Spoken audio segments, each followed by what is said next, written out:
Hey there, Robert J. Conley coming to you.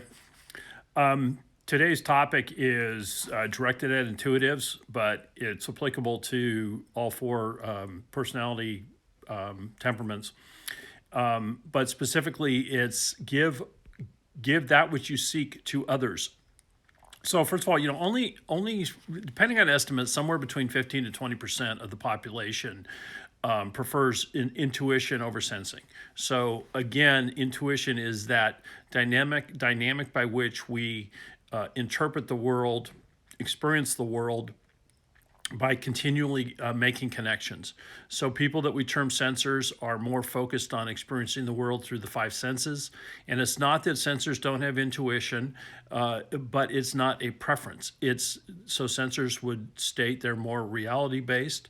And they would accuse intuitives of having their heads in the clouds, and intuitives would say that sensors aren't creative, or they're sticks in the mud or whatever, and intuitives can have their own story about that. So we're dealing with like 15 to 20% of the population, and the question is what is it that's going on? Well, about 80% of the population, and again, painting with a broad brush, but we would say that for the most part, there's about 80% of the population would be seeking stability and security above all else. And so this is the majority of people who will take a job, will take the certainty of a job, will take the stability of a job over being inventors or other I hate using the word entrepreneurial because that actually gets misused, but we'll say entrepreneurial kinds of things, founder kinds of things, starting things.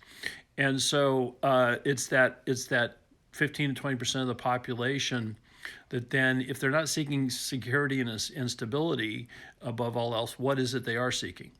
And what we would say is that the systems type of intuitives are seeking knowledge, and that the empathetic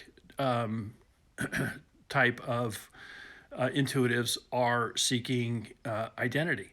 And it is in then taking what they are seeking and turning it to the service of others that we unleash our strengths. And so it's the job of the rational to take that yearning for knowledge, that curiosity about how systems work, and to improve systems, and to that thirst for knowledge, and to take knowledge and pass it on to others, and to be the overwhelmingly the people that are in engineering and the sciences are of this intuitive systems orientation.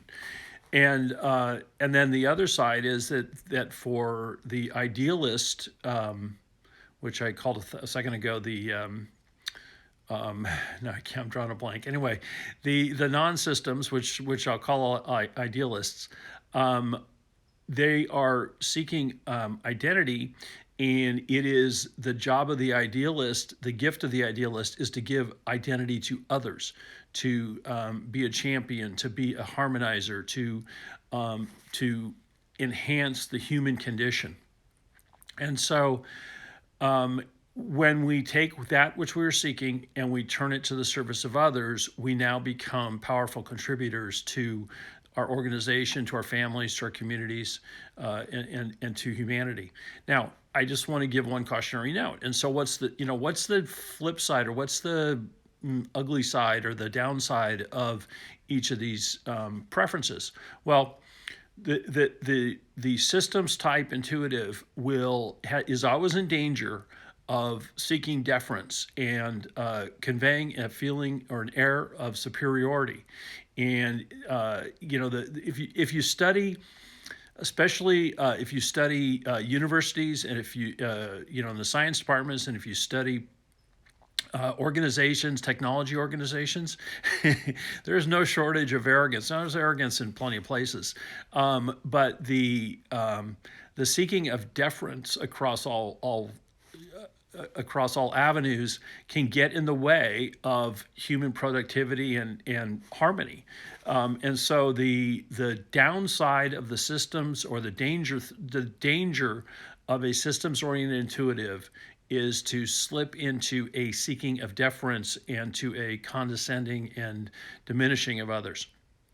And then what's the danger for idealists? Well, it's that spotlight that they inherently can shine on others and give identity to others. It's when it becomes a seeking of just the spotlight shining on the self that the idealist is in danger of losing his or her power and betterment of the community. And so, when you see a I don't know, I'm on Instagram, but when you see Instagram models and they're all, they're all, it's all about giving identity to themselves, where they would become an enhancement to society is if they took the tools they're learning for themselves to then shine the light on others and to create community and harmony and to improve the human condition. So that's what I've got for you today. Remember, it's rationals oriented towards systems, seeking knowledge above all else, and it's your job to pass that knowledge to others and to invent new systems using that knowledge. And with idealists, it's the seeking of identity. And when you recognize others and you shine the spotlight on others, that's when your power comes through. That's what I've got for you today. I'll see you in a couple days on Monday. Take care.